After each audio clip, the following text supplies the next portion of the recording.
hello friends नमस्कार जय जगन्नाथ मु आपनकर मामुनी welcome to my mini blog आपण मैंने मत देखी जानीपारे मु बहुत खुशी अच्छी कारण प्रभु श्री जगन्नाथ दर्शन करने मु पूरी जाऊँगी तो फाइनाली मु पूरी स्टेशन में पहुँची जाइए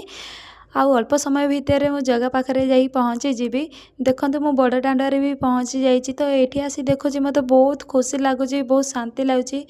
कारण एत गहली से पुणी वर्षा होती आपण मैंने तो जानी पूरी एपरी एक स्थान एपरी एक जगह जोटिक आसिले जिते टेंशन था जिते दुख था जगह देखिले मात्र सब दुख दूर हो जाए